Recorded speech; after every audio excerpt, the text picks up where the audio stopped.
हमने सीजीएल परीक्षा की पूरी जांच कर ली है। लोग चिन्हित हो चुके हैं। जिन लोगों ने यहाँ गड़बड़ी करने की कोशिश की, गड़बड़ी तो कर नहीं पाए, लेकिन वो पकड़े जा चुके हैं। चुनाव खत्म होगा, सब जेल जाएगा। या इतना हेलीकॉप्टर उतरेगा, इतना भाजपा का लोग मिलेगा, रंग बिरंगा का लोग, अलग अलग देश दुनिया का लोग, जो सिर्फ चुनाव में नजर आएगा। उसके बाद ऐसे स्थिति हो जाएगी जैसे कहावत है ना, गधे का सिर से सिंह गायब हो जाता है, वैसे ही लोग गायब हो जाएंगे चुनाव के बाद।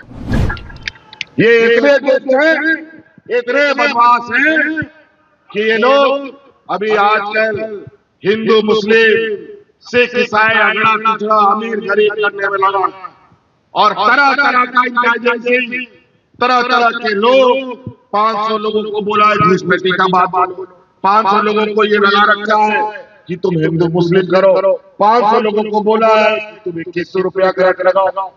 अजीब स्थिति, इतना इनका जुमला ये चलता है जिसका कोई हिसाब नहीं। इसीलिए नौजवान साथियों, विशेषकर अभी ये लोग कह रहे हैं जेपीएससी का बहाली, सीजीएल में सीबीआई का नियुक्ति, सीबीआई से जांच कराएंगे। हमने सीजीएल परीक्षा की पूरी जांच कर ली है। लोग चिन्हित हो चुके हैं।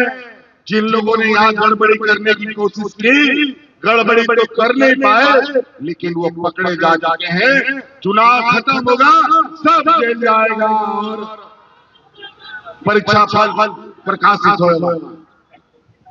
और तो आज इन लोगों ने हमारा कार्यकाल, अभी 1 महीना और हमारा कार्यकाल था, लेकिन इन लोगों ने हमारा कार्यकाल को पूरा नहीं होने दिया। पहली बार इस राज्य में समय से पहले चुनाव हो रहा है, और इनको पता है कि अगर हमारा कार्यकाल पूरा हो गया तो हम इतना योजना इस राज्य के लिए ला देंगे कि उनसे वोट मांगने के लिए गांव में लोग घुस नहीं पाएंगे। पहले बिजली का बिल आता था, लेकिन बिजली नहीं आता था। अभी बिजली 24 घंटा लाने का हमारा वादा है।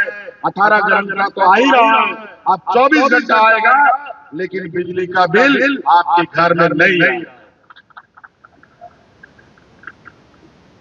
आज बहुत सारे योजना आपके क्षेत्रों में चल रहा है। हम लोगों ने गांव की अर्थव्यवस्था, गांव की सड़कों को, गांव की आर्थिक व्यवस्था को मजबूत करने का एक बड़ा संकल्प लिया, और पहली बार जो 500-600 किलोमीटर ग्रामीण सड़क बनते थे, हम लोगों ने एक बार में ही जितना ग्रामीण क्षेत्र में सड़क है, लगभग 15,000 किलोमीटर सबको बनाने का हम लोगों ने निर्णय ले लिया। सभी पक्का साथ बने, इसलिए साथी, और हम नहीं कहेंगे और भी कार्यक्रम में हमें विलंब हो रहा है, या 13 तारीख का चुनाव है। आप लोगों से निवेदन है, हम लोग के आदिवासी भाइयों से, आप सभी लोग अभी कुछ दिनों के बाद यहाँ इतना हेलीकॉप्टर उतरेगा, इतना भाजपा का लोग मिलेगा, रंग बिरंगा का लोग, अलग अलग देश दुनिया का लोग, जो सिर्फ चुनाव में नजर आएगा। उसके बाद ऐसे स्थिति हो जाएगी जैसे कहावत है ना, गधे का सिर से सिंह गायब हो जाता है, वैसे ही लोग गायब हो जाएंगे चुनाव के बाद। कोई नहीं मिलेगा, सब झूठा आश्वासन, झूठा राशन, झूठा दिलासा। तो इसलिए 23 तारीख का दिन याद, 13 तारीख का दिन याद रखिएगा। 2 नंबर ईवीएम मशीन में हम लोग का महागठबंधन की तरफ से समर्थित प्रत्याशी तीर धनुष छाप पर मिथिलेश ठाकुर जी खड़े हैं। अभी मंत्री भी है, और आपके विकास के लिए, आप लोगों का विकास के लिए इन्होंने मेरे नाक में तेल डाल दिया। हमको सड़क चाहिए, हमको बिजली चाहिए, हमको ये चाहिए, पूरे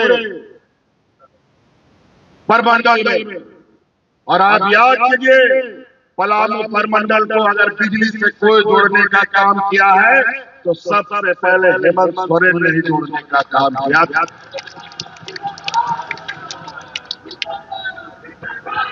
आज आप ही के बगल में ये बूढ़ा पहाड़ है ना, यहीं पर बूढ़ा पहाड़ में आज तक कोई न मंत्री गया न कोई संतरी गया था।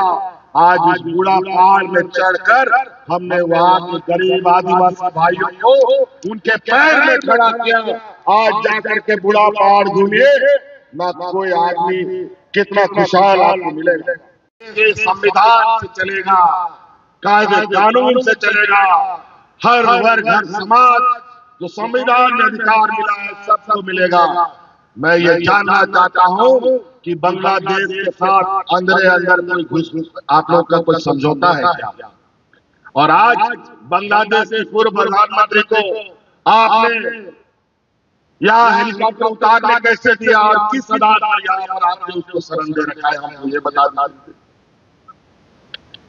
और बांग्लादेश को झारखंड में आप लोग बिजली पैदा करते हैं और बांग्लादेश को सप्लाई करते हैं